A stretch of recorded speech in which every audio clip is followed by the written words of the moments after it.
a todos y a todas. Muchísimas gracias por estar hoy en esta nueva actividad del CEFMA. Vamos a hacer una aclaración, ¿no? Nosotros veníamos anunciando una actividad acá con Marcos Reutemann, que se tuvo que traspasar 2 días por un problema de agenda que habíamos tenido, y en esos días nos enteramos de la visita a la Argentina de don Pablo González Casanova, que está acá presente con nosotros.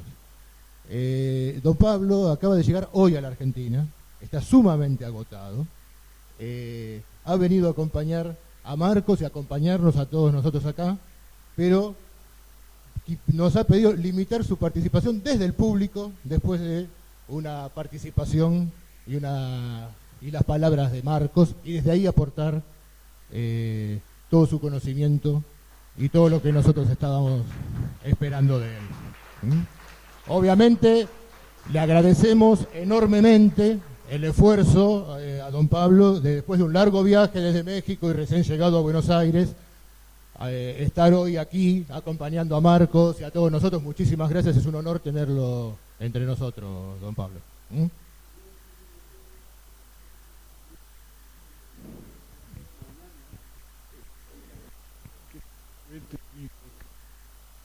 Iba a ser con ustedes mañana, porque estoy preparando un trabajo sobre P entre B, se llama Historia de la Política. Entonces quería charlar, yo iba a hacer una cosa de mesa redonda, pero podemos hacerlo mañana o pasado, no puedo poner de hacer.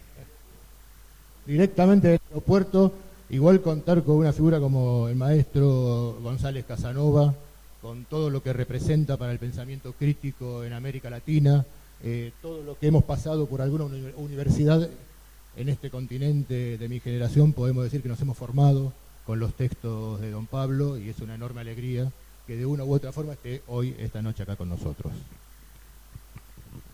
Y vamos a ir adelante. No menos alegría nos provoca que esté con nosotros hoy Marcos Reutemann, un doctor en Sociología, en Ciencias Políticas, que está desde su exilio en el año 73 de Chile, vive en España, y dicta clases en la Universidad Complutense de Madrid, y autor de varios trabajos sumamente importantes también en el terreno de las ciencias sociales, y otro de los referentes que en este campo siempre tenemos por delante. Entonces, sin más demora, muchísimas gracias a todos, a Marcos, a don Pablo, y comenzamos con la actividad. Una intervención de Marcos y después hacemos un intercambio, un diálogo entre todos. Muchas gracias.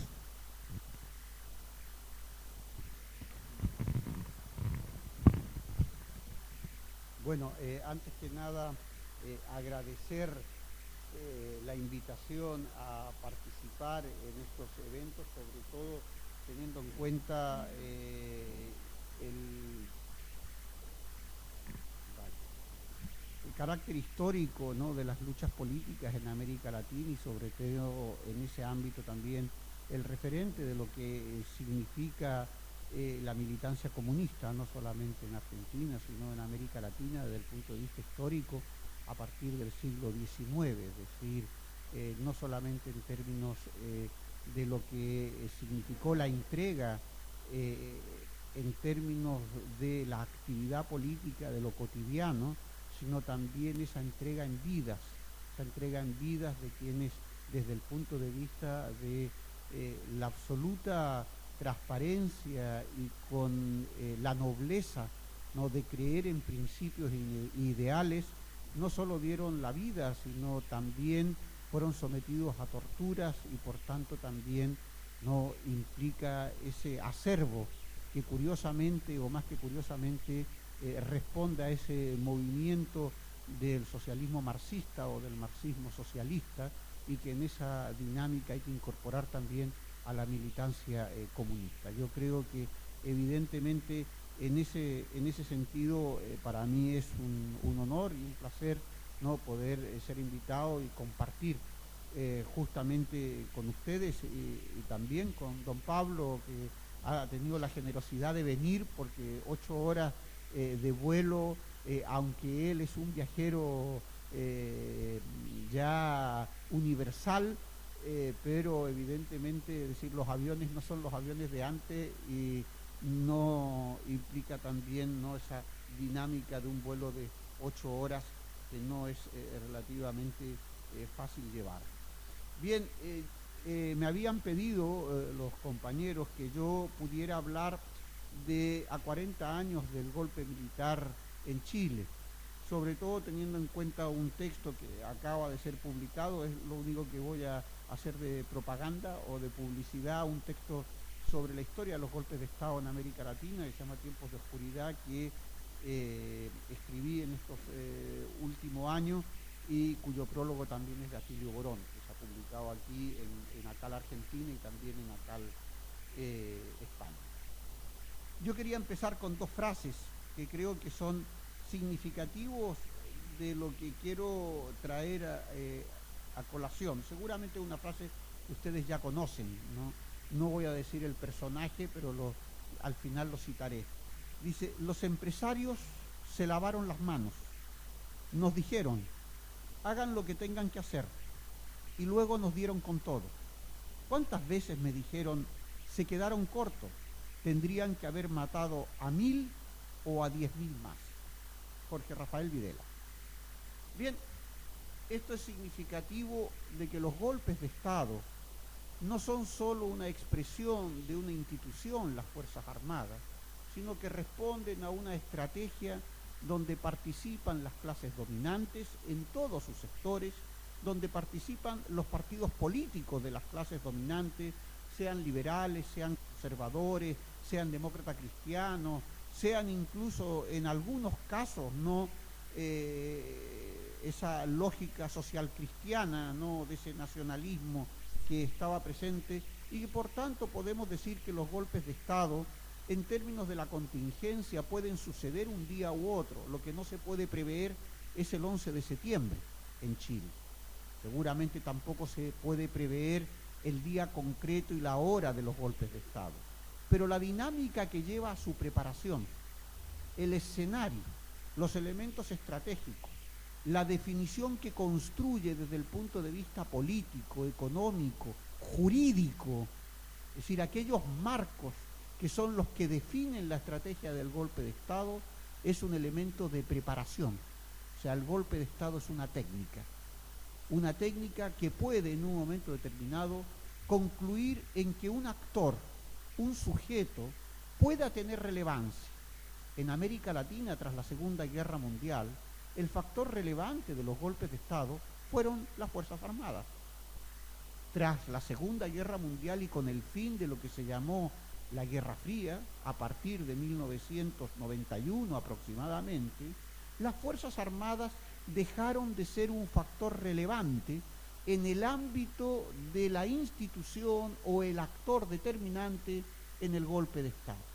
Surgieron, por tanto, otras instituciones dentro del Estado, por eso es un golpe de Estado, y también en esa perspectiva jugaron con mayor relevancia actores que hasta ese momento no tenían valga la redundancia, esa relevancia en el momento de construir y definir tanto la táctica como la estrategia del golpe de Estado. Es más, si el objetivo final de los golpes de Estado seguía siendo el mismo, es decir, el mantenimiento del capitalismo en sus formas más violentas, ya no en el aspecto represivo directamente de muertos, de torturados, de detenidos desaparecidos, sino en la lógica del mantenimiento de esa explotación capitalista y de la generación del plusvalor en la perspectiva de la necesidad de la acumulación capitalista, evidentemente entramos en otra dinámica, es decir, otros son los agentes que van a participar y que por tanto las Fuerzas Armadas pueden no ceder el paso. No solamente se dieron el lugar y se fueron a sus cuarteles, en algunos casos se fueron a sus cuarteles, si se permite la expresión más banal, de rositas, como se diría en España, es decir, con las leyes de punto final. ni torturadores, ni quienes participaron en toda la dinámica política de construcción del orden de la dictadura, ese orden mal llamado neoliberal, pero de refundación del capitalismo, fueron y quedaron sin ningún tipo de, si ustedes quieren, aplicación de la justicia. ¿No? Es cierto que en el caso argentino es distinto, y es distinto por muchos motivos, no voy a señalar salvo más que uno. Los militares y las Fuerzas Armadas perdieron una guerra, y eso significó una deslegitimación muy grande. En el caso de Brasil, el golpe de Estado del 64, los militares no perdieron ninguna guerra. En el caso de Chile, en el 73, es más, los militares dijeron que habían ganado la guerra contra el comunismo. Es más, los primeros que lo habían hecho. Y por lo tanto, en esa dinámica, la relación entre lo civil y lo militar implica que otras instituciones van a articular esa lógica del proceso de desarrollo del capitalismo en la economía de mercado. Y esto trae a colación una frase que no me resisto y que la pongo siempre. Algunos dirán, estos son los fantasmas del Royman o los enemigos del Royman. Puede que sea, pero en el fondo no me lo resisto porque corresponde al vicepresidente de Chile en el gobierno de la presidenta Michelle Bachelet. O sea, no estamos hablando del vicepresidente del gobierno de Frey ni de Elwin, sino del vicepresidente, estamos hablando del secretario de Estado o del ministro de Asuntos Exteriores, ni más ni menos. Escuchen bien porque no tiene desperdicio, después no me digan que yo estoy manipulando. La frase dice, es la siguiente, dice: Pinochet realizó una transformación, sobre todo en la economía chilena, la más importante que ha habido en este siglo.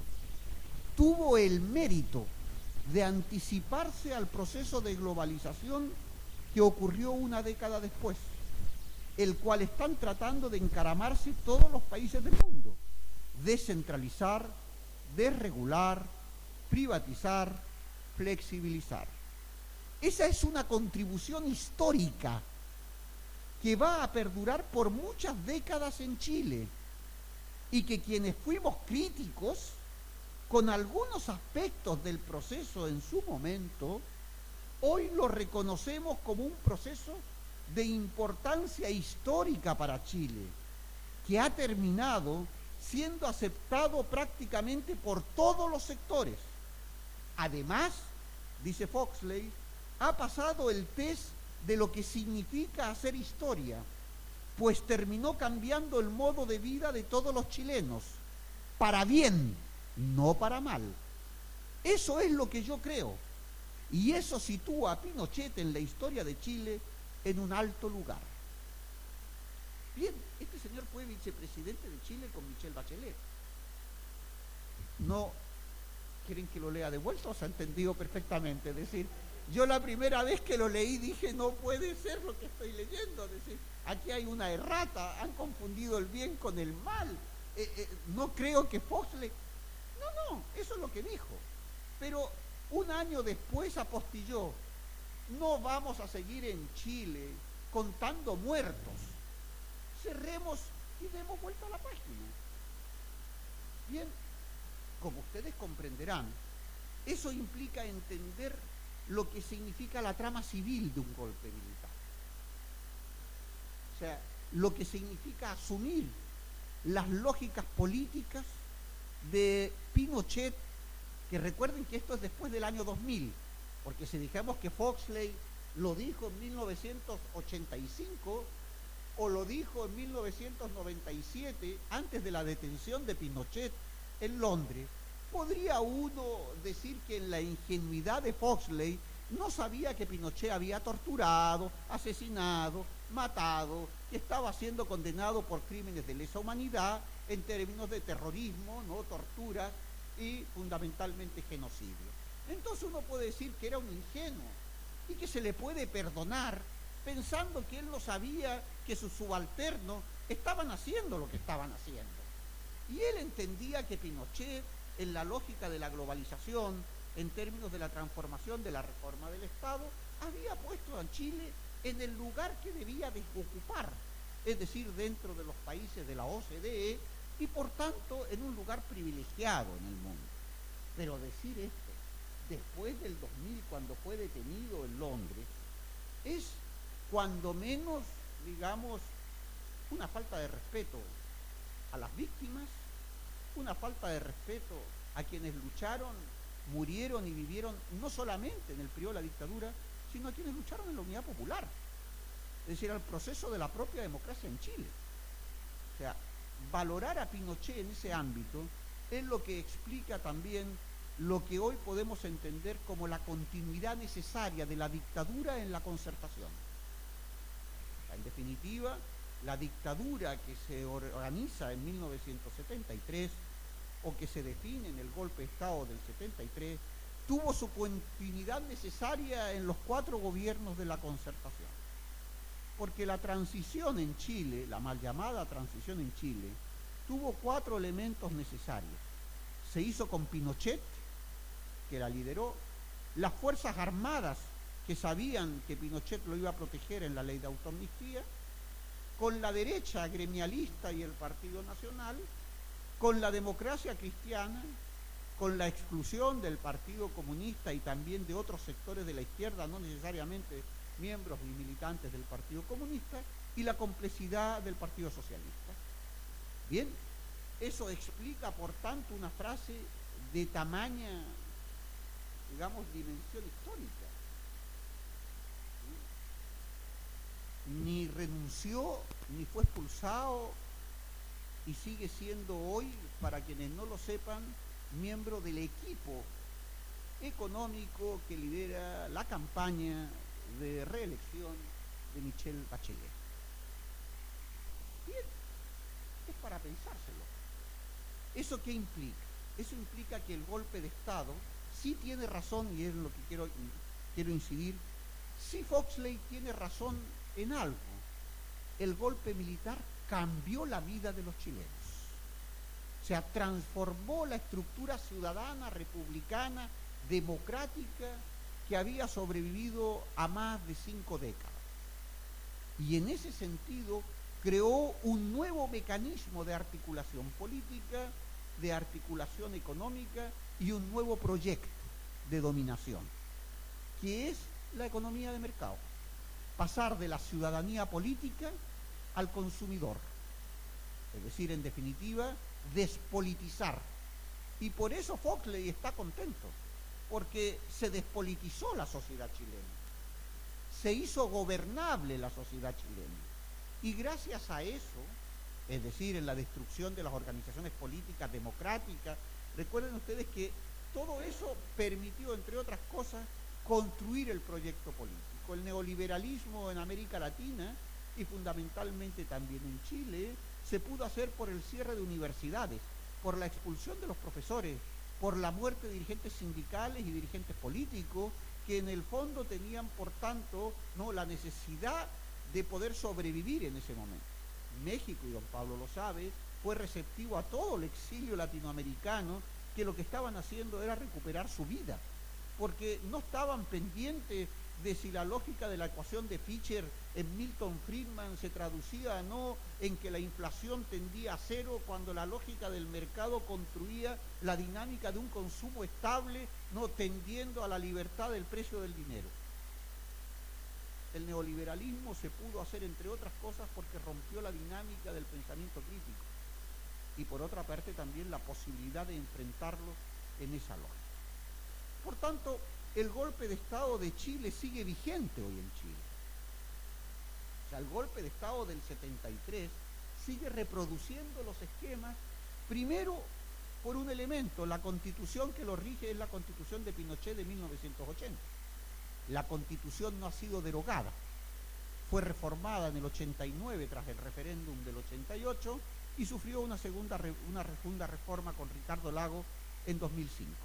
Pero fíjense las frases de Ricardo Lagos, que los traigo a colación ya de manera casi de memoria. Él dice: el Chile del 2005 ha superado las expectativas del proyecto político de la Unidad Popular.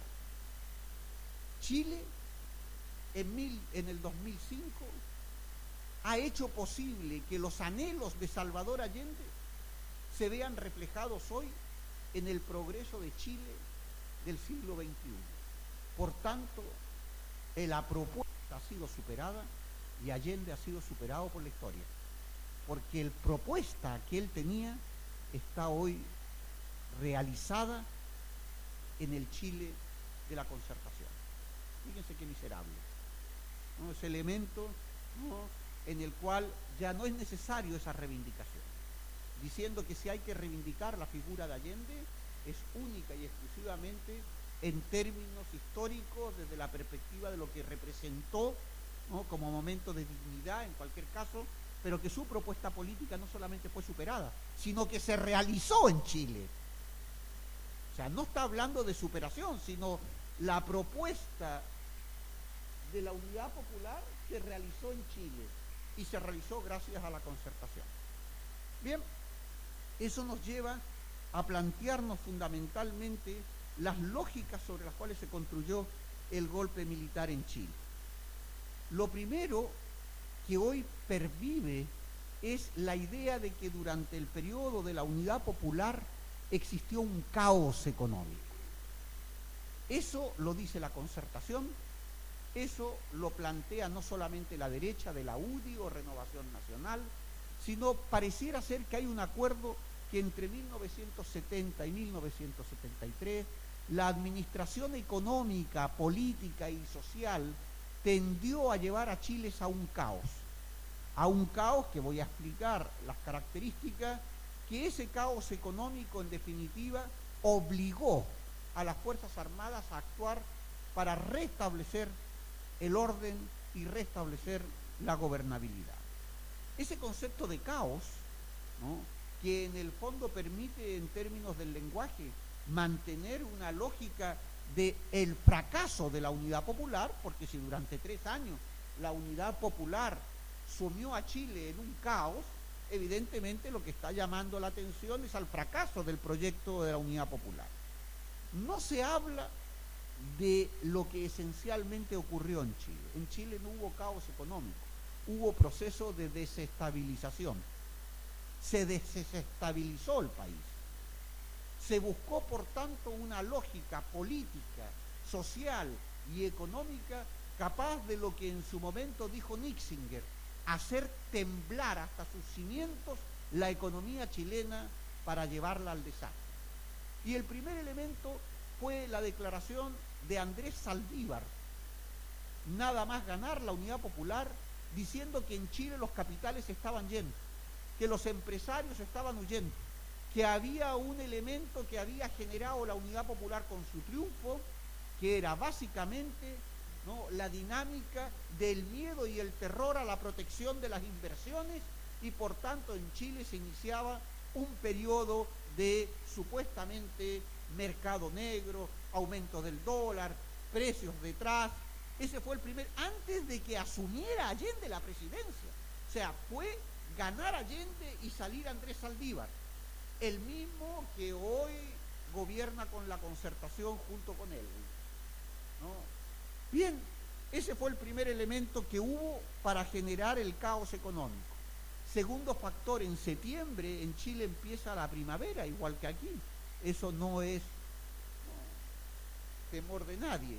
Lo que hicieron, o sea, no estoy descubriendo la pólvora, pero lo que sí es cierto es que las oligarquías terratenientes en Chile lo que hicieron fue, en el momento que empezaba la algidez de la necesidad de la siembra y la cosecha, quemar todos aquellos fundos donde estaba el trigo, la cebada, desarticular y quemar también los tractores, es decir, empezar a crear en Chile un problema alimentario.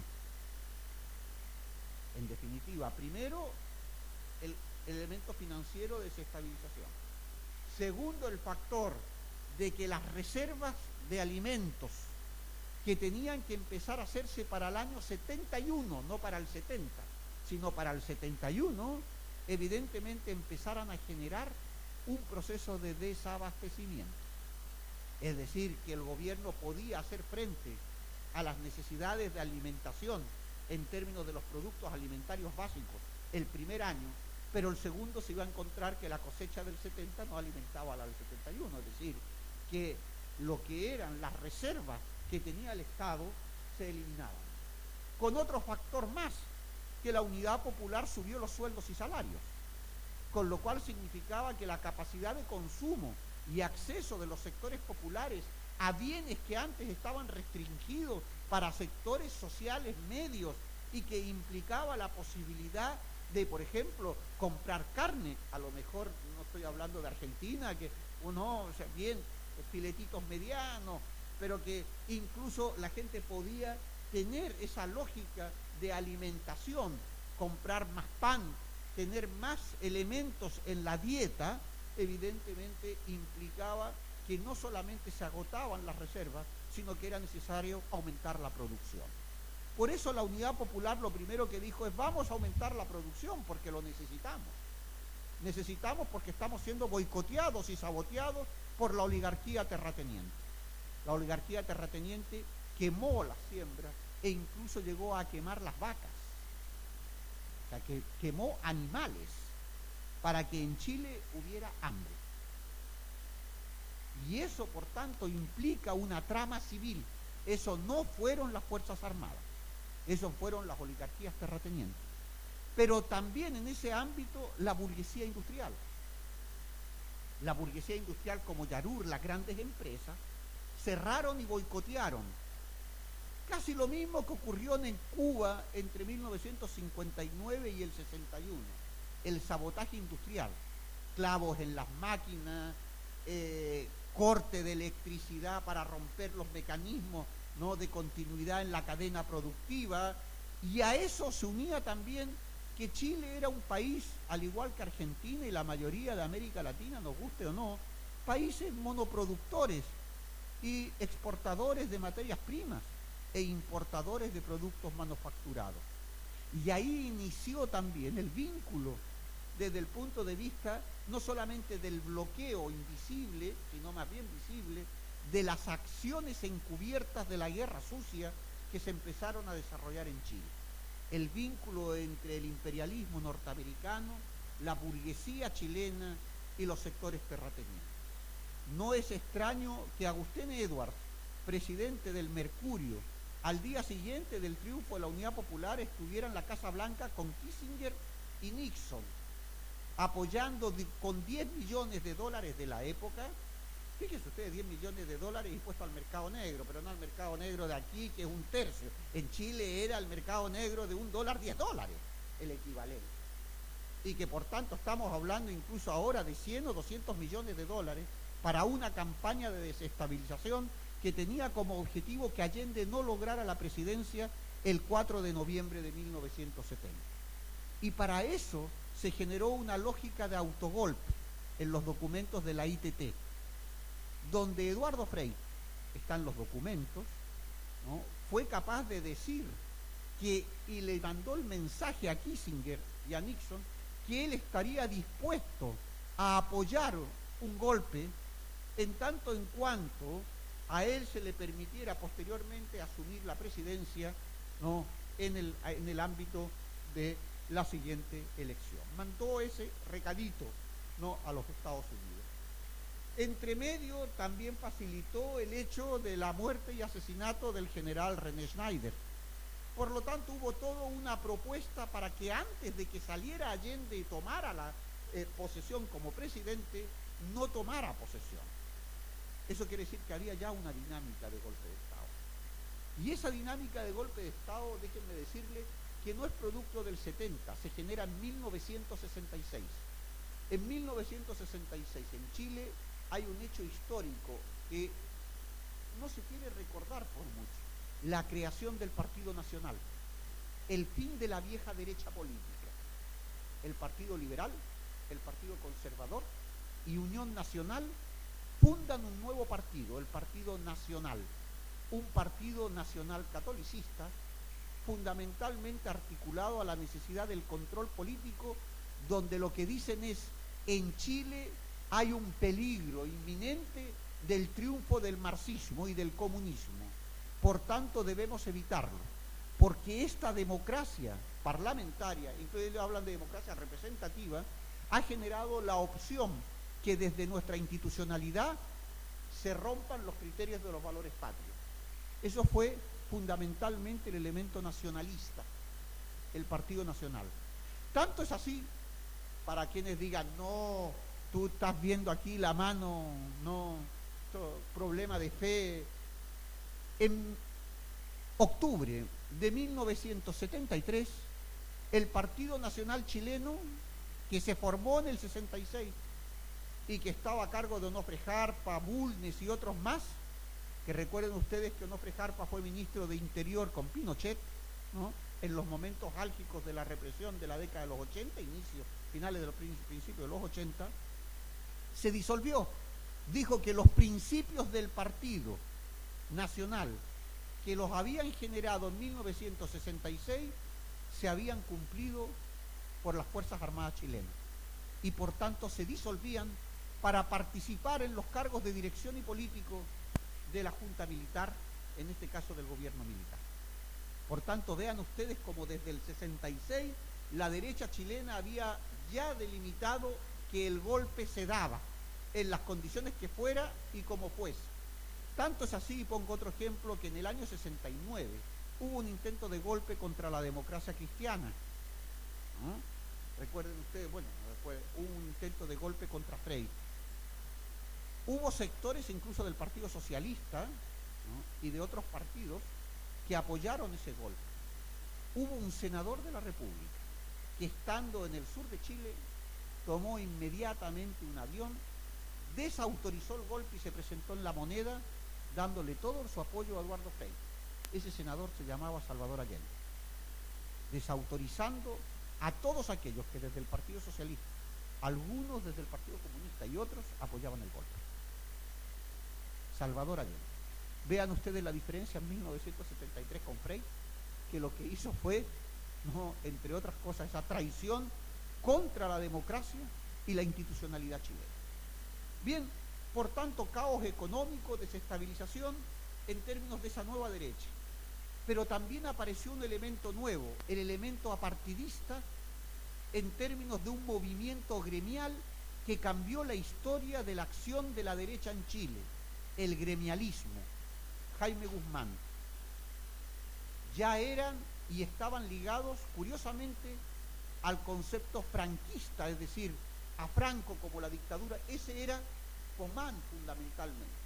Y por tanto, la derecha, nueva derecha chilena, aparece como el movimiento gremialista. Su objetivo, tomar la calle. Su objetivo, romper la hegemonía de la izquierda y por tanto construir una movilización en la derecha. Nosotros sabemos que nuestras derechas en América Latina negocian por arriba, no se vinculan al movimiento social, a los movimientos de pobladores, a los movimientos de mujeres, de las amas de casa, de los universitarios. Eso es lo que hizo el gremialismo chileno, vincularse. Es más, Jaime Guzmán, en unas declaraciones hechas en 1971, dice que admiraba al Partido Comunista Chileno y a la Unidad Popular. Dice, no porque yo sea comunista, porque los odio en su proyección, por lo que, etcétera, etcétera, sino por su capacidad de movilización, de organización y de construcción de proyecto político. Y dice, y eso es lo que necesita la derecha en Chile. Y eso es lo que hizo con el movimiento gremialista. Nacionalismo, por un tanto, en el Partido Nacional, articulado con los primeros elementos de la economía de mercado, y el liberalismo individualista del gremialismo nacional católico por el otro lado. Y eso confluyeron en una dinámica nueva de la derecha que buscaba el golpe inmediatamente. Eso les costó 3 años. Y a través también del fascismo chileno, Patria y Libertad. El otro factor residual, en cualquier caso, que fue declarado supuestamente, bien, para no detenerme en ese tipo de factores. Por tanto, hubo una trama civil organizada, perfectamente delimitada, que se siguió paso a paso. No era el plan Camelot de la década de los 60, era la articulación de la destrucción del orden constitucional chileno.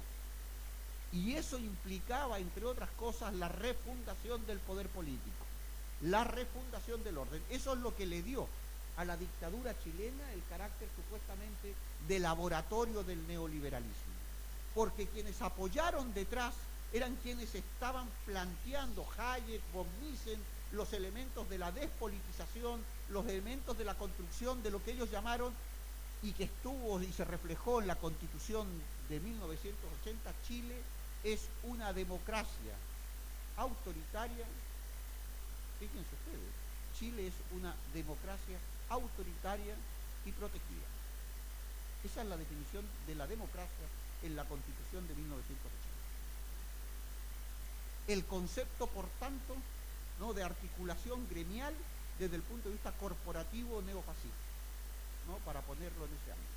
Esa fue la primera reforma de la Constitución chilena en el 89, es decir, no se podía permitir eso como el lenguaje de la lucha de clases y otros elementos más. Pero fíjense ustedes cómo el gremialismo y cómo los elementos de ese nacionalismo catolicista estuvieron presentes en la configuración del orden actual chileno, que sigue vigente, que es la Constitución del 80. Eso es lo que se está jugando hoy. Por eso el golpe de Estado está vigente.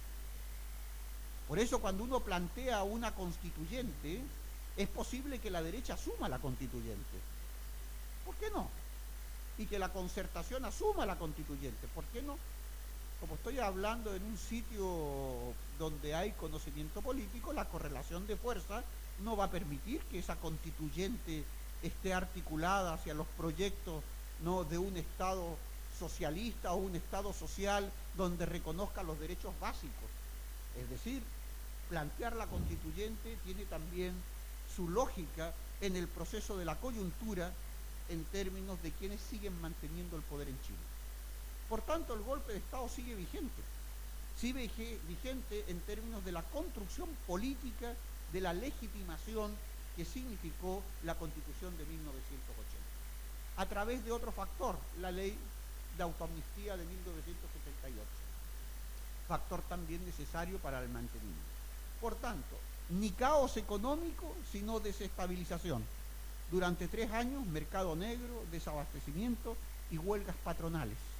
El gremialismo unificó, creó, participó y movilizó a la gente de los sectores populares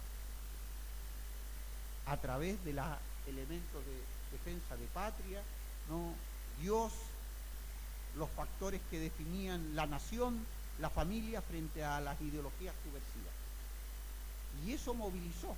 Si no, ¿cómo podemos explicar el movimiento de las ollas vacías, de las cacerolas? No eran mujeres de la burguesía, que también las había, sino que también aparecían esos factores de movilización popular que por primera vez aparecían. Armand Matelar, definió este proceso con un nombre singular: la burguesía en la escuela de Lenin. Así lo definió, la burguesía en la escuela de Lenin. Por tanto, tenemos que ni había caos económico, sino desestabilización, articulación de los sectores civiles y de los partidos políticos, en donde la democracia cristiana también participó. ¿Por qué? Porque la democracia cristiana, sean sectores más progresistas o sectores menos progresistas, todos tienen en común un hecho: son anticomunistas. En 1948, ¿no?, la ley de defensa de la democracia, que significó la ilegalización del Partido Comunista Chileno y la salida, ¿no?, por el paso de Uspallata, de Neruda, y que dio después lugar al canto general, etcétera, etcétera, etcétera, etcétera, que nace la defensa de la no ilegalización, sino del mantenimiento del Partido Comunista por parte de un sector de la democracia cristiana, es un señor que se llama Radomiro Tomic, 1948. ¿No? Mi amigo Eduardo sabe, porque conseguimos el documento, no, que lo quería yo para el texto, en el cual señala: todos sabemos que el comunismo es una peste, todos sabemos que el comunismo lo que hace es ir contra la familia, contra el Estado, la propiedad privada, los individuos. No nos vamos a engañar, pero es mejor controlarlo siendo legal que no llevarlo a la ilegalidad. Eso explica, hay una diferencia entre Elwin y Tomic, estoy poniendo el ejemplo de que lo que une a la democracia cristiana es el anticomunismo. Elemento que favorece en cierta medida la decisión en el año 73 de irse todos al golpe. Porque en definitiva aparece en la lógica, ¿no?, si ustedes quieren, de la deslegitimación política. Caos económico no, desestabilización, y para que las Fuerzas Armadas actúen hubo un proceso de deslegitimación política. Había que darle cobertura a las Fuerzas Armadas para poder justificar su actuación. No era fácil en Chile. Hubo, por tanto, que generar que las Fuerzas Armadas se encontraran legitimadas para dar el golpe, da igual, el 11, el 12, el 13, el 14 o el 20. Digo, ya eso es el hecho histórico, ¿no? En términos no se puede prever. ¿Cuál fue el proceso de deslegitimación política? Voy rápido. Restar apoyos en el ámbito de los sectores populares, cuando la Unidad Popular iba continuamente ganando, pero sobre todo darle una cobertura legal. Y la legalidad en Chile estaba fundamentada en esa división de poderes, en dos poderes aparte del poder ejecutivo que lo tenía la Unidad Popular. El poder legislativo, el poder judicial y la Contraloría. La Contraloría era un cargo vitalicio de designación del presidente, como era vitalicio de designación del presidente, que era como una especie de tribunal constitucional. Eso fue creado por Frey. Quien estaba al mando era un demócrata cristiano. El Parlamento estaba en manos de la democracia cristiana y el poder no judicial, ustedes vean cómo actuó. Pero lo voy a poner. El día 15 y 16 de agosto, el Colegio de Abogados de Chile, ustedes saben lo que son los colegios profesionales, el Colegio de Abogados de Chile, en una declaración formal, dice que el gobierno chileno ha pasado, el gobierno de la Unidad Popular ha roto los límites de la legalidad vigente, que desde esa perspectiva el gobierno se ha puesto fuera de la ley y fuera de la Constitución. Inmediatamente a los 2 días, la Contraloría General de la República, apoyándose en el dictamen del Colegio de Abogados, señala que las medidas de reformas económicas de la Unidad Popular, es decir, las 3 áreas de la economía, las públicas, o sea, la social, la privada y la mixta, no responden al ordenamiento constitucional y son parte también de la ilegitimidad en la que el gobierno se ha vuelto. Y lo último y más fundamental, el día 22 de agosto, el Parlamento, la democracia cristiana y el Partido Nacional emiten un comunicado que Frey dirige al presidente de la República diciendo que el gobierno es ilegítimo en su función del ejercicio del poder político y llama a las Fuerzas Armadas a imponer el orden. Fíjense ustedes, estamos hablando por tanto de una trama perfectamente dibujada. Colegio de Abogados, Contraloría de la República y decisión parlamentaria. Y eso significó además un ataque a los sectores constitucionales de las Fuerzas Armadas, que era lo que le costaba comentando a don Pablo desde el punto de vista de ese significado. Por tanto, a partir de ahí solo faltaba una justificación para que las Fuerzas Armadas se erigieran en defensores del Estado frente a la acción subversiva de quienes habían traspasado la legalidad vigente. El concepto del autogolpe, la teoría de los 2 demonios muy conocidas aquí, o ellos o nosotros. Y para eso se inventaron el Plan Z, un plan que tenía 3 elementos.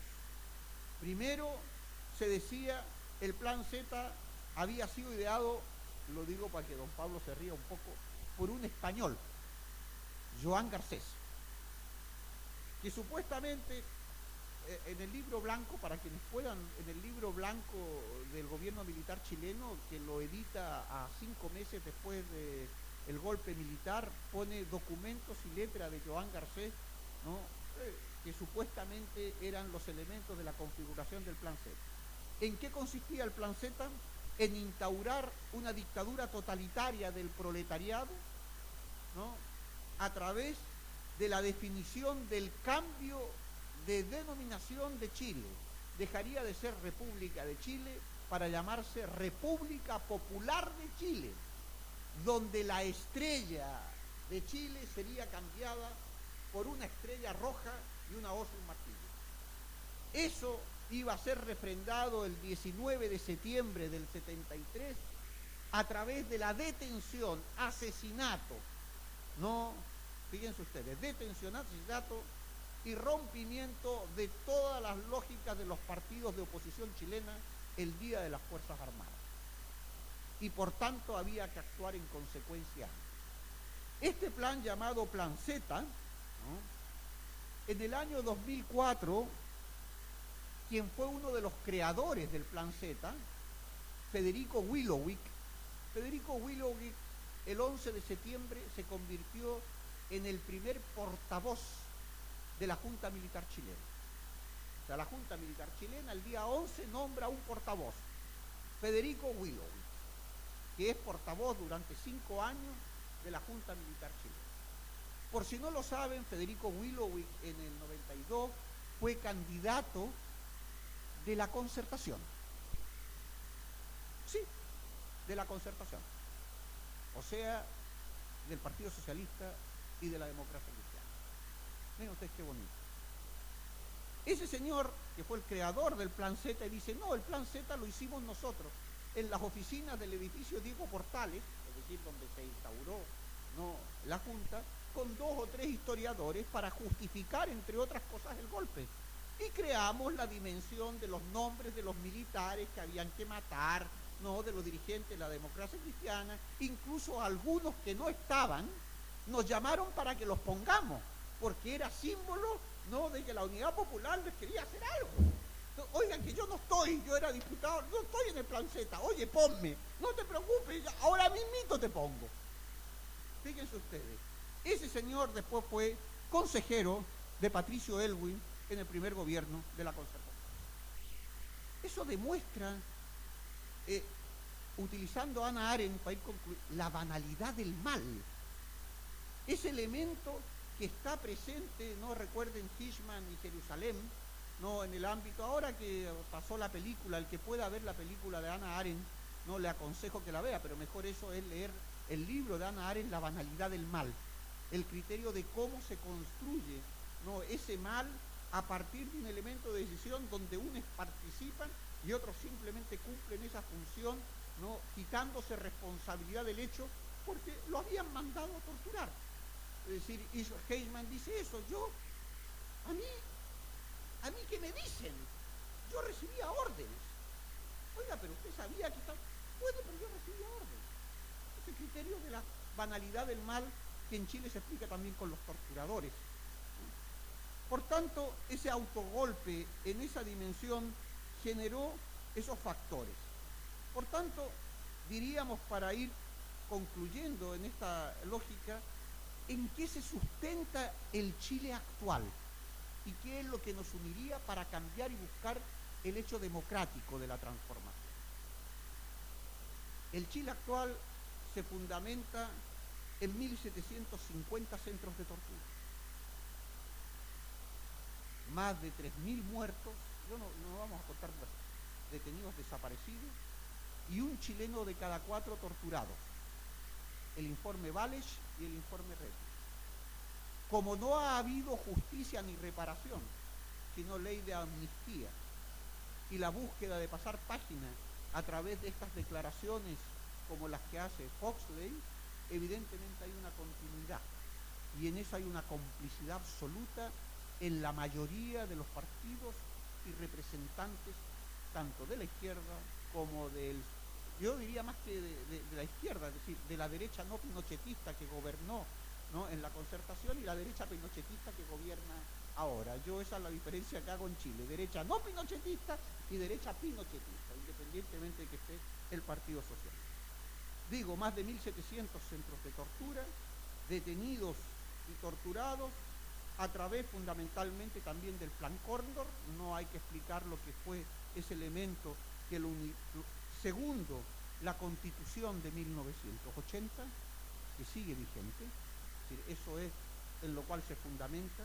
Tercero, en la falta absoluta de libertad de prensa, no de libertad de expresión. En Chile hay solamente dos empresas periodísticas, la del Mercurio y la de La Tercera, que controlan todos los medios privados, que son el 100% chilenos. Recuerden que La Nación, que era el periódico del Estado, es decir, fue eliminado por el gobierno de Bachelet. Se fundamenta, por tanto, en la falta de libertad de prensa. No hay prensa alternativa diaria. Sí hay semanarios, podemos encontrar de Kleenex, pero prensa diaria donde el chileno pueda ver otra, no hay, no existe. El Clarín sigue secuestrado desde el 11 de septiembre del 73. Chile ha sido el único país condenado por el Banco Mundial por no respetar las inversiones extranjeras, es decir, por seguir sin entregar el periódico Clarín a Víctor Pey, su dueño, que es un español que viajó en el Winnipeg, amigo personal de Allende, y que era el dueño de Clarín. Es la única decisión del Banco Mundial, del CIADE, que ha y se ha producido en América Latina contra un gobierno que dice respetar las inversiones extranjeras como el chileno, que es un gobierno neoliberal, no supuestamente que vayan a invertir. Por el Banco Mundial ha sido decretado muy poco, digamos, respetuoso de las inversiones extranjeras. Sigue ahí. Por tanto, ni libertad de prensa, ley de autoamnistía, Constitución de 1980 como factores que construyen. Y otro factor más, la ley antiterrorista de 1982, que permite el asesinato, la persecución del pueblo mapuche en Chile. En el sur de Chile, yo me recuerdo con la presidenta Bachelet en Madrid, estuvo premio Nobel de Literatura portugués, ay, se me va el nombre ahora, Saramago, que le dice a la presidenta Bachelet: señora presidenta, vuelva la vista al sur, están matando a los mapuches, tenga usted la dignidad de evitarlo. Estaba yo cuando lo decía. La cara de la presidenta, ustedes comprenderán, no tenía desperdicio, ¿no? Porque todo lo que dijo Saramago fue: están matando con la ley antiterrorista de Pinochet al pueblo mapuche, quitándole sus tierras, asesinándolo, y al mismo tiempo permitiendo el encarcelamiento de miles y cientos de loncos, y entre otras cosas, y yo les digo más, en el gobierno de Bachelet se llegaron incluso a torturar niños, a subirlos en helicópteros, no tirarlos, sino cogerlos de las manos y mantenerlos así, con las familias abajo. Y estoy hablando del 2007 y del 2008, no estoy hablando de la época de Pinochet. Esos son los elementos sobre los cuales se construye. Y concluyo, ¿qué es lo que nos une? La necesidad de acabar con todo ello. Es decir, una constituyente. Sin una constituyente en Chile no es posible construir una democracia. En Chile no hay democracia, llamémoslo cualquier cosa menos democracia. Segundo factor, eliminar la impunidad de quienes torturaron y cometieron crímenes de lesa humanidad. Derogación de la Constitución constituyente, eliminación de la ley de amnistía, fin de la impunidad y también de la binominal, es decir, de las formas que en estos momentos en Chile impiden una representación proporcional de las fuerzas políticas en el ámbito básicamente de lo que significan las fuerzas que representan al país. Por tanto, es necesario refundar Chile. Eso nos une a la izquierda, une a los demócratas. Es cierto. La pregunta que yo dejo en el aire para discutir es: esa fuerza que es necesaria, que apareció también en el movimiento de los pingüinos, que estuvo presente en el movimiento estudiantil, ¿va a romper realmente la alianza de los sectores transnacionales que dieron el golpe, que mantuvieron el golpe y que hoy ejercen el poder en Chile en complicidad con la Concertación y la derecha con UDI y Renovación Nacional? Yo no sé qué piensan ustedes de que en un país Matei, ¿no?, la hija de Matei, hombre, el padre Matei, la hija Matei, normal, ¿no?, se presente a candidata a presidenta que es lo mismo que decir que la hija de Hitler se presenta candidata a presidente defendiendo las ideas de Hitler. Porque si la hija de Hitler dice reniego de mi padre, pues muy bien, pero no, asume la lógica de su padre. Esa persona va a ser candidata y es la candidata a la presidencia de Chile. ¿Existe democracia cuando está justificando todas las muertes y torturados, más la lógica? Pero dice, pero si no necesito eso, cito a Huxley. Por lo tanto, en ese sentido, claro, la dinámica de lo que hay en Chile permite que esta señora sea candidata. Y recuerden ustedes que esta señora intentó secuestrar al hijo de Piñera. Hizo, entre otras cosas, y justificó el secuestro no solamente del hijo de Piñera, sino utilizó a la Fuerza Aérea para controlar todas las llamadas de teléfono de Piñera. Fue expulsada del Partido de Renovación Nacional y se fue a la UDI. Si eso hizo, siendo mera diputada de Renovación Nacional, ¿ustedes se imaginan qué haría como presidenta de Chile? Ese es el cuestionamiento. Por tanto, yo diría que es necesario sí una nueva mayoría. Sí es necesario un cambio. El problema está en que no sé hasta qué punto eso, en la lógica de no haber roto la dinámica del poder de las Fuerzas Armadas, de no haber roto la construcción de los acuerdos entre la concertación, la democracia cristiana y la derecha, va a suponer realmente un cambio. Esa es la encrucijada que en el fondo tendrán que después responder, que nos de alguna manera le están dando credibilidad, ¿no?, a una propuesta que yo, en definitiva, es decir, no pongo en duda, pero al menos creo que dependerá de otros factores más allá de la gran mayoría o de la nueva mayoría. Muchas gracias.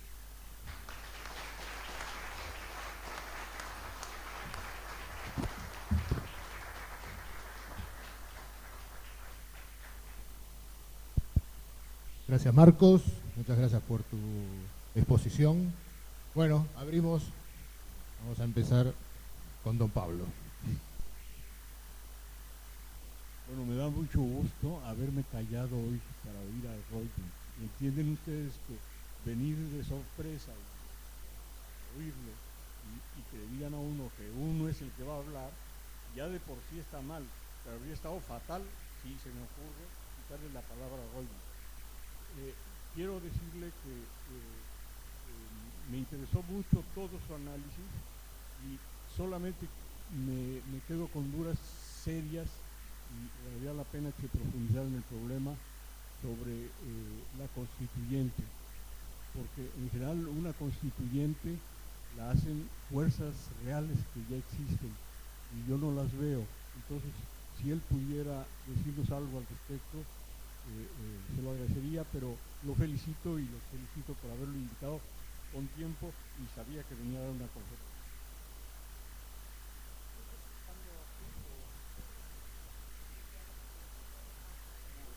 Me gustaría contestarle a don Pablo. Estoy completamente de acuerdo, don Pablo. Yo tampoco las veo. Es decir, por eso yo no veo las fuerzas capaces de cambiar la constituyente. O sea, una constituyente, yo estoy de acuerdo, es una correlación de fuerzas. Y una correlación de fuerzas que implica imponer una propuesta constituyente. De la misma manera que en España en el año 78, ¿no?, la constitución que se generó no planteó ni la República, ni el Estado federal, ni aquellos elementos que hacían posible una ruptura democrática. Yo creo que Chile está en la misma situación, en términos absolutos, no relativos, de la España de 1978. O sea, en la posibilidad de iniciar, no una transformación, pero lo que se juega es continuidad a través de una reforma más profunda, llámese constituyente, que impida la ruptura democrática. Es decir, una ruptura democrática yo creo que en Chile en estos momentos es imposible. No hay fuerzas constituyentes. Si de alguna manera, quiero decir, algunas fuentes constituyentes democráticas, y me van a perdonar que sea, ya sé que estoy en la casa del Partido Comunista, ¿no?, y que está muy mal, como diría comandante Fidel Castro, que a uno lo inviten a la casa y empiece a cuestionar la comida, etcétera, etcétera. Como decía Fidel Castro, cuando estaba, entre otras cosas, no las inversiones extranjeras, dice, bueno, una cosa es invitar a la suegra a comer en casa y otra cosa es que se quede en la casa. No, es decir, nosotros estamos invitando a las multinacionales a venir a participar del proceso, pero no a quedarse en la casa, ni que se queden en la casa. Pero el problema de la constituyente, en ese sentido, si en algo el Partido Comunista Chileno ha ganado fuerza, legitimación en estos 30 años, ha sido por no solamente oponerse a la concertación, sino por hacer de frente la lucha contra la Constitución y enfrentar los criterios directamente de un nuevo proyecto, independientemente de la marginalidad que eso significaba en términos electorales. Eso le dio la legitimidad. Y si se me permiten, es la legitimidad que le dio a Camila Vallejo. Camila Vallejo dijo, ¿no? Y yo en otro texto que se llaman Los Indignados lo recojo porque era para sacarle el sombrero: yo no voy ni a la esquina con Bachelet. Es decir, yo no voy en una candidatura que la presidenta Bachelet, que tiene la culpa de la represión en el movimiento mapuche, que tiene la culpa de las derivaciones de la educación en Chile de mala calidad, yo no voy a ir nunca acompañando en una lista a Bachelet. Antes me retiro. Y ahora va de la manito. Hay cartas de quienes participaron en el movimiento estudiantil que dice: querida Camila, yo estuve contigo y estuvimos por esto. Hicimos esto. Hay cartas de estudiantes, no sé si algunos las han leído. Dice: ¿y ahora qué me queda en mi dignidad? Yo creo que los principios éticos es lo que define el hecho político. Y eso es lo que hasta este momento diferenciaba al Partido Comunista Chileno de quienes habían participado en la concertación. Porque, entre otras cosas, se negaban a sentarse con quienes habían sido asesinos de la democracia chilena. Y ahora se sientan. Lo pongo en duda. Y después hablamos de la necesidad de la verdad. Es decir, el concepto ético de dignidad, los mexicanos tienen un dicho muy bueno, o sea, no tiene cola que pisar, pero resulta que ya empieza a tener harta colita que pisar. Y eso evidentemente no es una expresión de la degeneración de la política chilena, de las necesidades de estar en el Parlamento más que defender las luchas que el Partido Comunista Chileno, a diferencia de otros partidos comunistas de América Latina, siempre ha estado en la lucha popular. Siempre ha estado en la dinámica, ¿no?, de lo que han sido no solamente los triunfos, sino también, ¿no?, las matanzas a las cuales han sido sometidos, ¿no?, y también a los asesinatos. Recuerden ustedes que al Partido Comunista le asesinaron un comité central en pleno. Esos compañeros a los cuales asesinaron no tienen voz, sino la voz de sus camaradas que lo continúan. Y si esos camaradas le niegan la voz, no siento mucho decirlo, son traidores. No por una cuestión principista y dogmática, sino por un problema de dignidad y ética. Y eso es lo que le hizo al Partido Comunista en Chile en estos años ganar la mayor presencia política que tenía, porque dejaba de ser marginal, porque representaba a ese Chile que buscaba, entre otras cosas, cambiar no solamente la Constitución, sino la forma de vida de los chilenos. Y ahora me hablan de pragmatismo. ¿Cuál es la diferencia? Y eso es lo que le dicen la gente joven, la gente que participó de las movilizaciones. Yo sé, los que son mayores y que son militantes de toda la vida lo justifican, porque incluso un viejo amigo mío comunista del Comité Central y del Buró Político y de todo me dice: entiende a Camila, Marcos, pues, ¿no?, en plan chileno, ¿no? Es que es muy joven, pues, huevón. Tiene que aprender. No. ¿Me explico?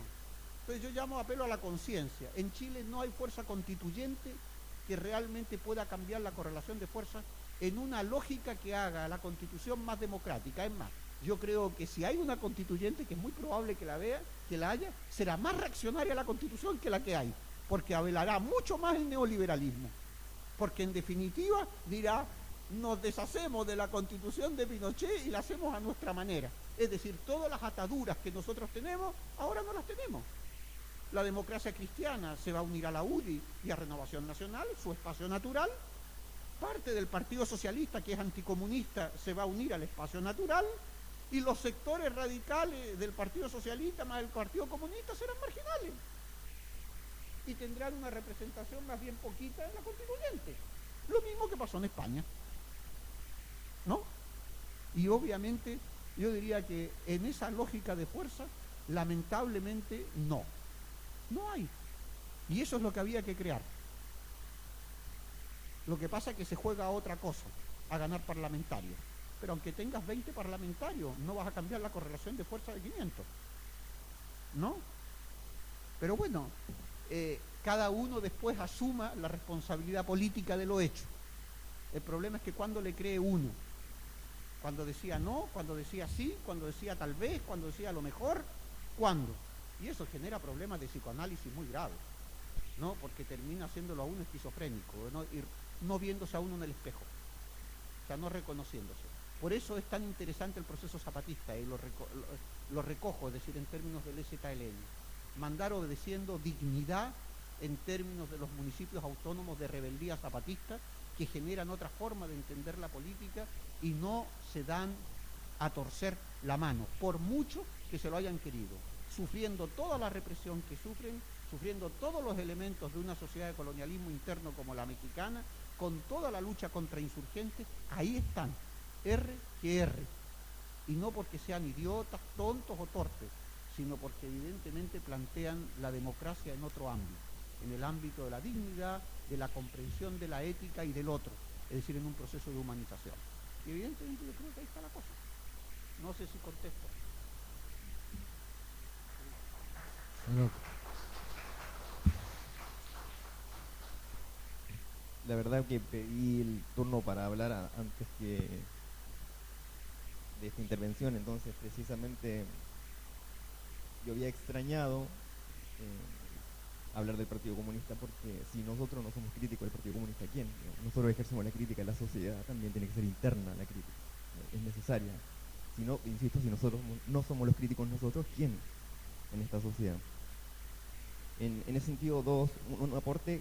Camilo, fui para el 11 de septiembre a Chile, y Camilo Escalona, presidente del Partido Socialista, expresidente, pidió disculpas, perdón, por haber exacerbado los ánimos y haber sido parte del golpe. Por tanto, él adhiere a esta teoría del caos económico, ¿no? No hay... Fue compañero casi de clase mío, es decir, lo llevo como mi carga. Eso era un aporte que la democracia cristiana chilena se puede esperar mucho del Partido Socialista. El partido de Salvador Allende, es muy triste que pase esto, y de hecho una de las cosas que hay que hacer precisamente es rescatar el partido de Salvador Allende. Y vuelvo con lo que empecé, pero aún más, hay que rescatar el partido de Recabarren, de Luis Emilio Recabarren, porque es muy triste y vergonzoso que esté con Michelle Bachelet. Lo digo como comunista, así que puedo hacer la crítica interna, aunque ya no pueda ir a los consejos, ¿no? Pero el problema es que es más grave aún cuando sí hay candidato. Quizás puede recibir muchas críticas, pero en Chile se ha levantado, por ejemplo, Marcel Clod, el cual le pueden decir que es un aparecido y cosas así, pero yo tiendo a pensar que una persona que va de candidato a la presidencia diciendo que quiere una asamblea constituyente, que quiere nacionalizar el cobre, que le digan cosas como que es un aparecido, me parece que es esperable, y que le digan que es un extremista es esperable. Entonces, si una persona incluso como Tomás Mulián, un histórico del Partido Comunista, dice el Partido Comunista debe apoyar a Marcel Clod, que presentó un programa, y al día siguiente el Partido Comunista apoya a Michelle Bachelet sin haber presentado el programa, ¿de qué estamos hablando? ¿Dónde quedó Luis Emilio Recabarren? Insisto. Entonces, me parece que hoy día, y un poco lo de la marcha estudiantil que viene en el 2006 ya, sí hay fuerza. La izquierda y la misión de la izquierda es cómo operamos con esa fuerza existente, pero sí hay alguien, digamos, hay posibilidades. No creo que es tan lejos, no veo tan lejos la posibilidad de llegar a cambios reales en Chile. Eso nada más. Voy a ser breve. El problema de las fuerzas ligadas al hecho eso de la movilización, yo pongo un ejemplo. En Grecia se llevan movilizando no sé cuánto tiempo y se aplican las políticas neoliberales. En España nos movilizamos ya todos los días, es decir, día sí, día también, hasta nos movilizamos en el váter, es decir, ya no hay sitio donde nos movilizamos. Y el tema es que se sigan aplicando las políticas de flexibilidad del mercado laboral, es decir, movilizar, sacar y utilizar en el buen sentido esa política de masas tiene que ver también con una dirección política, es decir, la comunicación del vaso comunicante que permita que eso tenga lógica. Si no, eso no se dispersa. Y ese es el problema. O sea, puedes movilizar 2 millones como contra la guerra, ¿no? Que don Pablo estuvo en Madrid, ¿se acuerda esa manifestación tan bonita? Bueno, pero España terminó apoyando la guerra, es decir, porque pasó derechos ciudadanos, porque no hay detrás nada que como fuerza política avale esa movilización. Ese es el problema. Y eso era lo que pasaba en América Latina en los 60, que no. Que cuando la gente salía a la calle, la presión de la calle tenía que ver también con una lógica de presión política. O sea, habían vínculos comunicantes, sindicatos, partidos, organizaciones, y eso nunca ha desaparecido, porque los partidos no representan. ¿No? ¿Nos gusta o no? Seguimos por acá. Espérate, había por ahí una que no escuché. Ah, vale. Bueno, escuchaba con mucha atención ese análisis de la trama civil del golpe militar, ¿no? Acá en la Argentina, desde 1930 se abrió un ciclo de golpes de Estado que anunció el poeta, el gran escritor Leopoldo Lugones. Habló de la hora de la espada. Había sido fundador del Partido Socialista y camarada o compañero de José Ingenieros en una famosa revista que se llamaba La Montaña. Y bueno, y terminó anunciando la hora de la espada. Desde el año 30 hubo un ciclo de golpes de Estado hasta llegar a el genocida de 1976. En relación a la trama civil que usted estaba planteando, que hoy día también podemos pensar cómo de manera compleja se desarrollan planes de desestabilización en la Argentina. Desde ese ángulo, caracterizar un golpe, usted mencionó la trama civil del golpe militar. En el año 1962 fue destituido el presidente Frondizi en la Argentina, después de una treintena de atisbos de golpe, si no me equivoco, de planteo. Como no había vicepresidente, quedó como presidente el tercero que venía en la jerarquía, que era José María Guido, un personaje totalmente inocuo. El Partido Comunista definió entonces que ese era un gobierno cívico-militar, ¿no? Caracterizando la situación. Hoy día se vuelve a hablar de golpe cívico-militar. ¿Usted considera que es correcto decir esto, más allá de no desconocer esa trama civil que bien caracterizó, ¿no? Sí, voy a intentar ser breve para dar posibilidades a todas las preguntas. Lo de Lugones está aquí expresado, es decir, está citado, ¿no? La hora de la espada y otras más, no en función, porque esa es una frase que él hace en el primer centenario, ¿no? De la independencia de América Latina en Perú, ¿no? Fundamentalmente es invitado, decir, pues, Ayacucho, etcétera, habla de la... Bien, todos sabemos en qué terminó Lugones, es decir, no hay... De la misma manera que Vasconcelos, es decir, nos guste o no, ¿no? Bajo ese criterio. Pero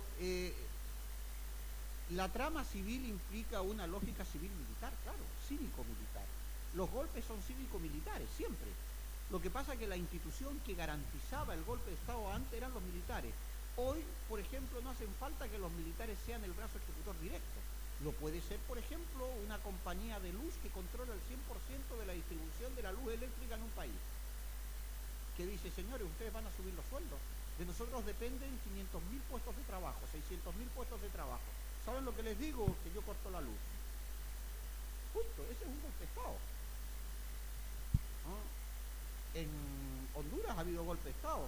Los militares lo único que hicieron fue cumplir la orden judicial que emanó del Parlamento, ¿no? Para agarrar a Zelaya y llevárselo a Costa Rica, que no es ni más ni menos que lo mismo que le pasó, recuerden ustedes, a un señor en Perú en 1968 en un golpe reformista militar.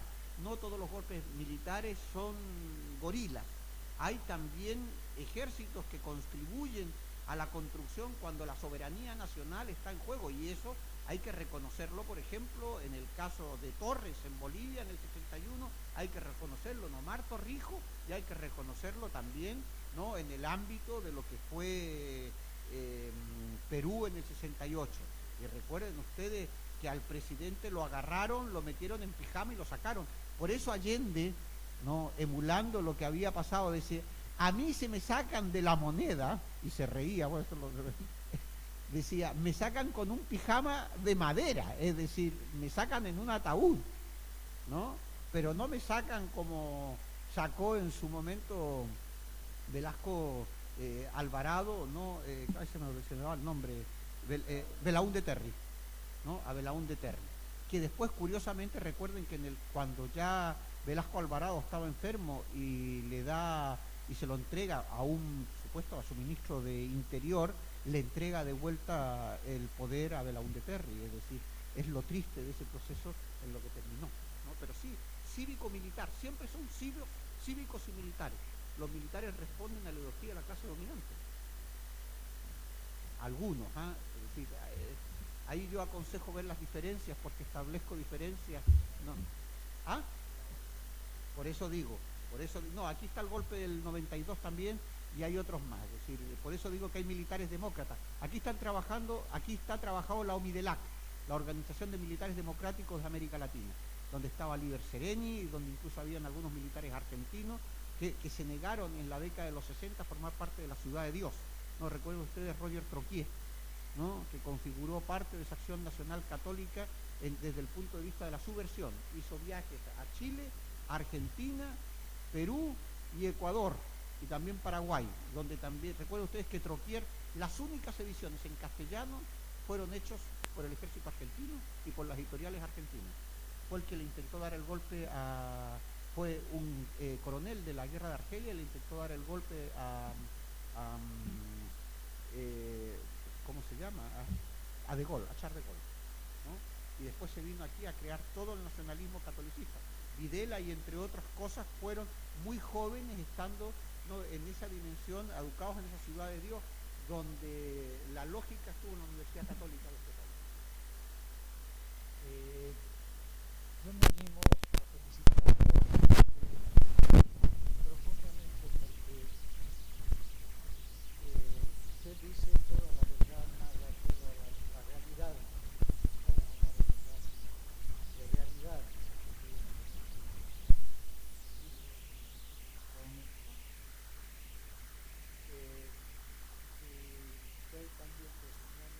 Doy testimonio de esto, de esta veracidad, porque he vivido toda esa época. Soy del siglo XIX, no me quiero creer, estamos en el siglo XXI. Le puedo mostrar mi documentación, pero no soy extraterrestre, ese es un manejo del lenguaje. Previamente digo esto porque debemos tomar el sartén por el mango. Creo que estamos viviendo y esto para dar otro testimonio, ¿no?, por lo que queda. Y me animo a ese entusiasmo que despertó aquí el compañero joven, ¿no?, que está y que es de ellos lo que nosotros hemos sembrado, unos más, unos menos, etcétera, etcétera.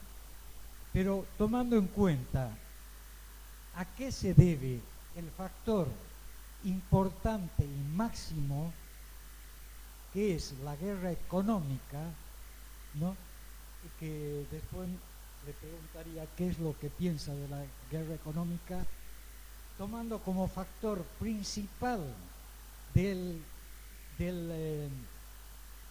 manejo, la posesión, el sometimiento de los pueblos, que es el factor principal, el dios oro, y estamos inmersos en lo mismo. En cuanto a derechos no tenemos suficiente, en lugar de buscar constituyentes, digo sartén en el mango. Eso está firmado por los pueblos después de la guerra económica, de las última guerra mundial, ¿no se acuerdan ustedes de los derechos humanos que están en ejercicio? Aquí se lo está contemplando, pero económicamente todavía no se tomó en cuenta eso, que son factores principales, y es lo que tenemos que tomar en cuenta. Se está hablando de democracia, poder del pueblo. Esto es lo que tenemos que rescatar, sin necesidad de dar el golpe, sino con ejercicio de nuestros derechos, que son reconocidos y reafirmados por los pueblos del mundo. Esto es importante que tomemos conciencia. Les digo a boca de jarro esto porque me duele.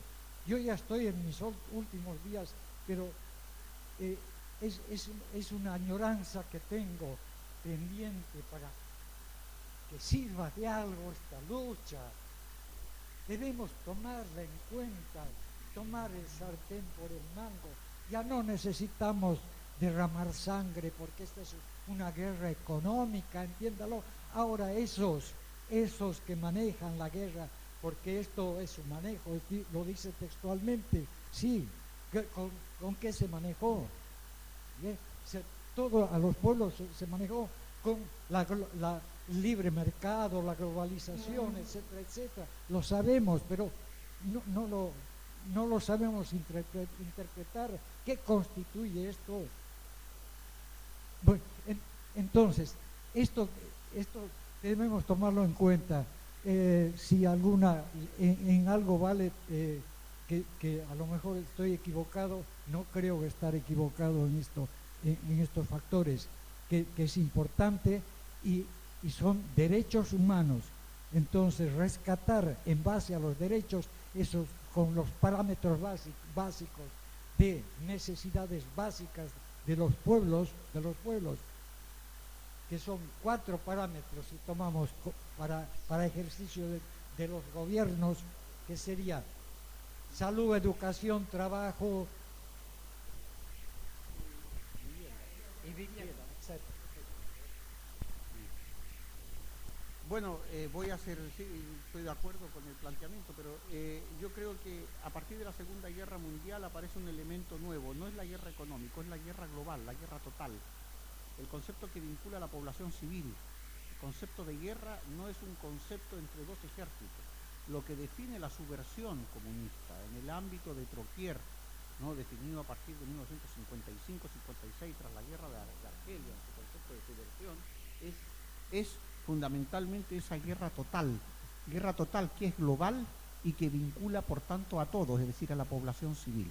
Es cierto que la población civil hasta la Segunda Guerra Mundial sufrió las consecuencias, pero una cosa es haber sido violada las mujeres, haber quemado las poblaciones de tierra arrasada, es decir, recuerden ustedes Stalingrado, es decir, más todo lo que significó la guerra como concepción global en el ámbito total, implica por tanto que la guerra no se da entre dos ejércitos, sino se da entre la lógica del Estado y la población.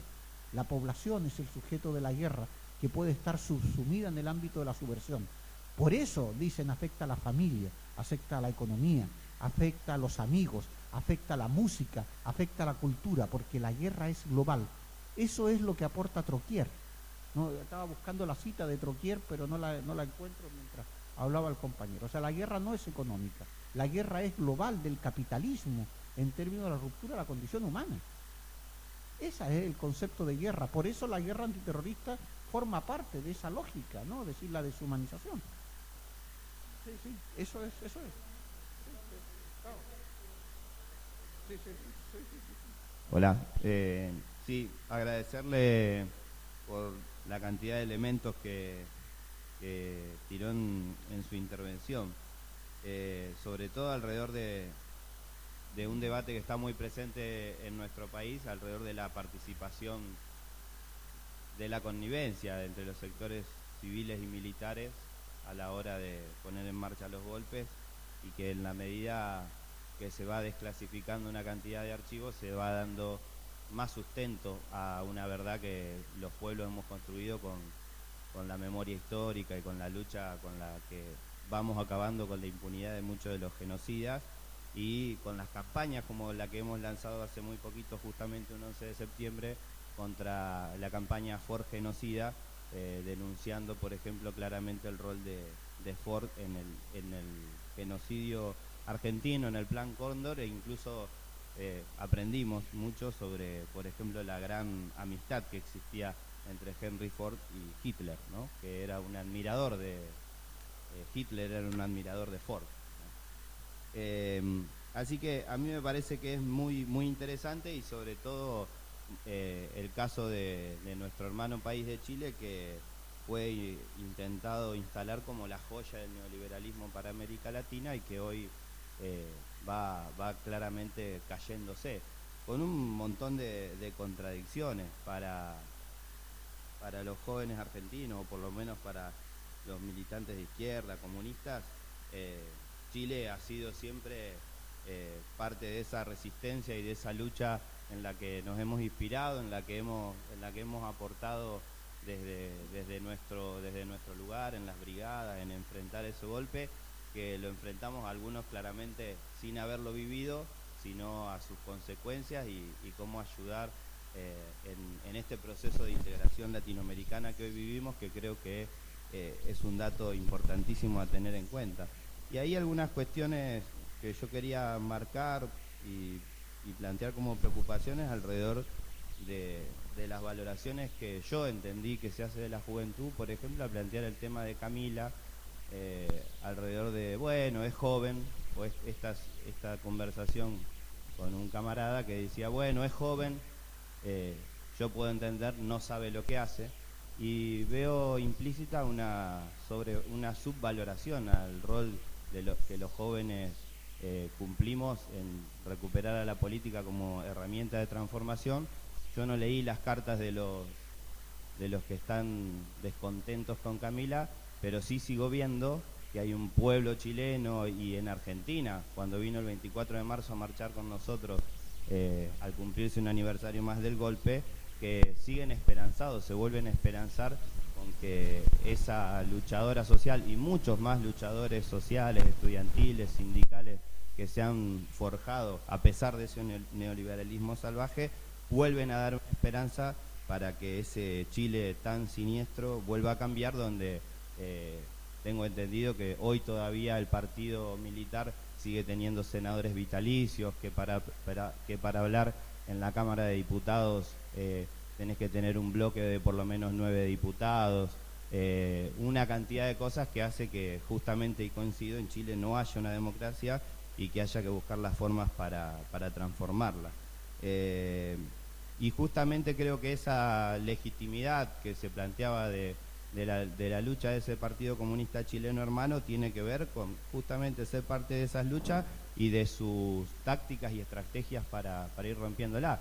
Yo no me considero capaz de dar consejos sobre a quién o cuál hay que apoyar en una u otra candidatura, porque creo que esos procesos lo hacen las fuerzas, lo hacen los pueblos, los hacen en las movilizaciones, los hacen en sus congresos, en sus instancias, en la calle, en la movilización, y es con lo que de alguna manera se va rompiendo y se va instalando una posibilidad de que ese nuevo Chile vuelva a ser posible.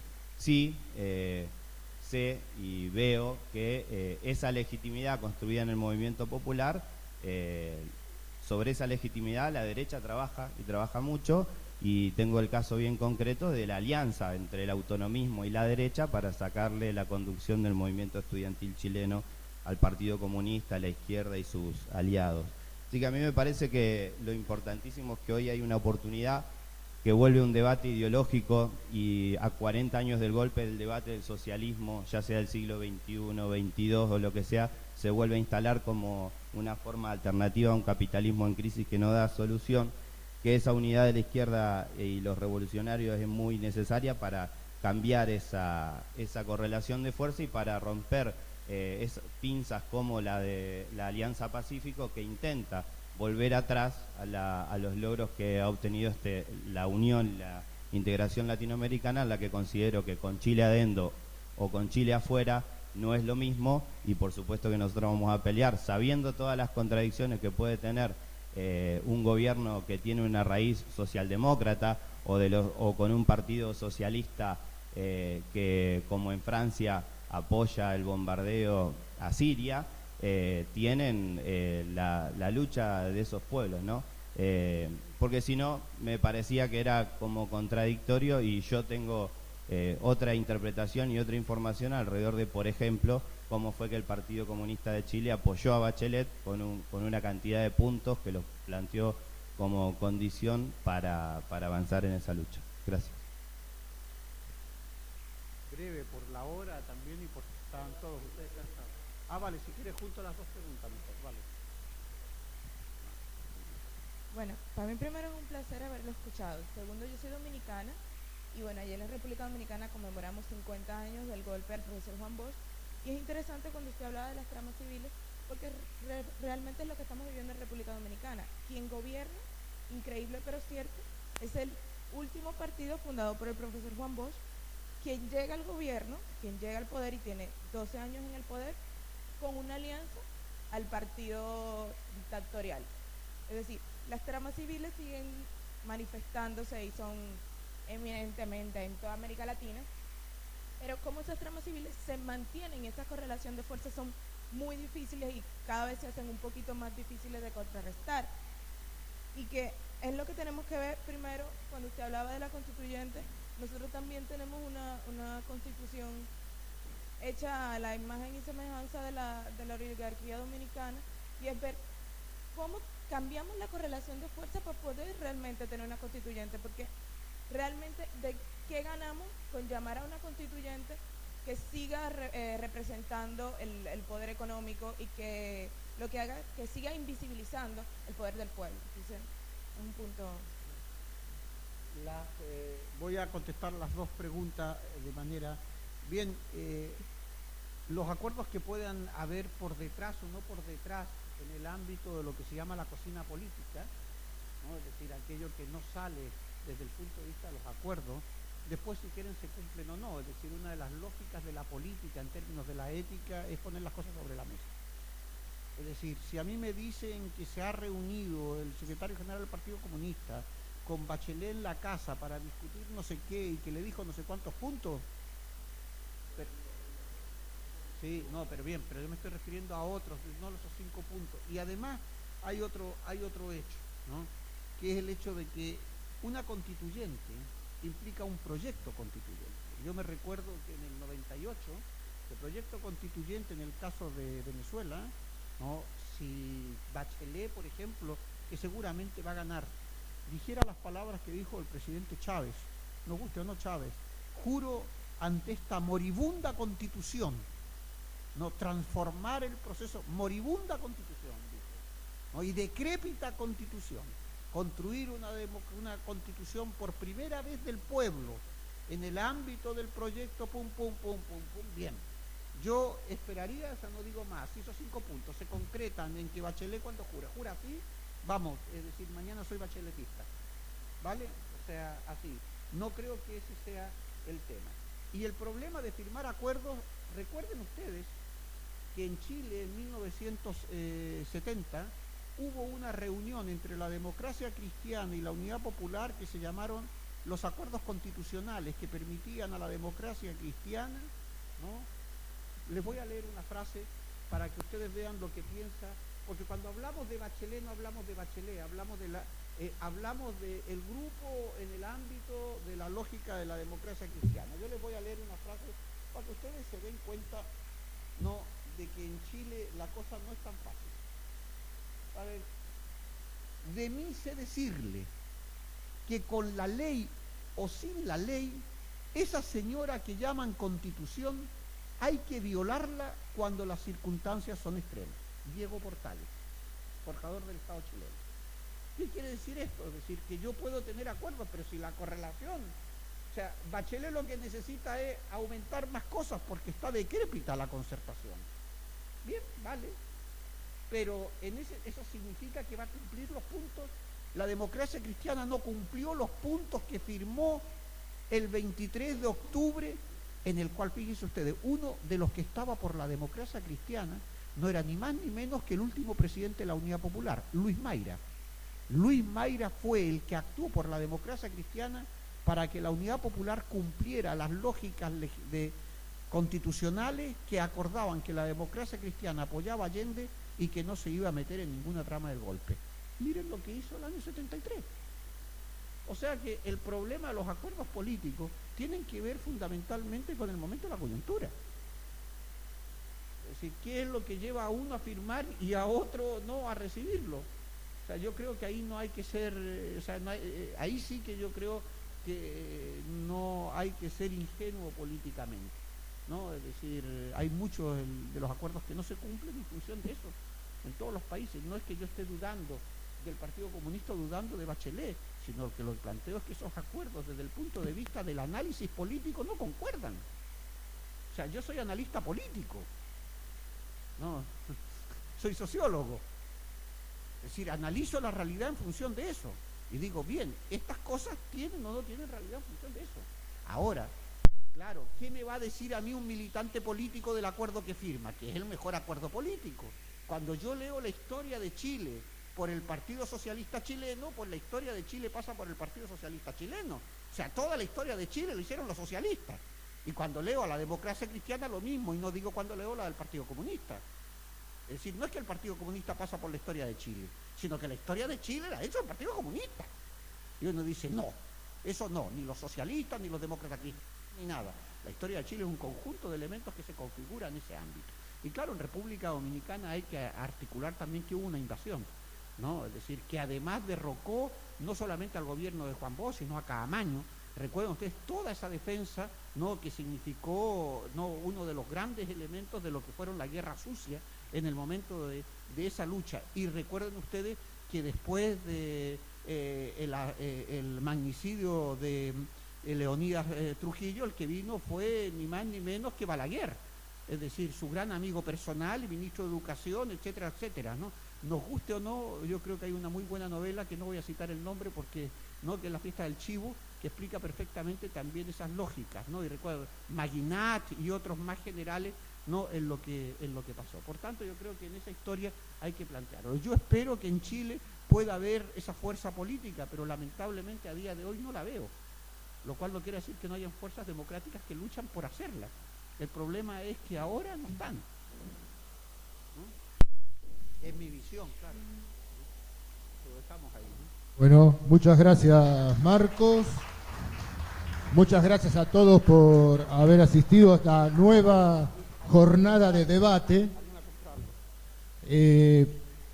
Los planteos que hizo hoy Marcos en su charla son parte de su último libro, Tiempos de Oscuridad, Historia de los Golpes del Estado en América Latina, que ha sido publicado en Argentina por Editorial La Cal, ¿no? Así que recomendamos también que puedan acceder a eso. Bueno, muchísimas gracias a todos a esta nueva jornada de debate e intercambio de ideas en el SESMA, y especialmente, don Pablo, muchas gracias por haber participado de esta actividad. Muchas gracias.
Özellikle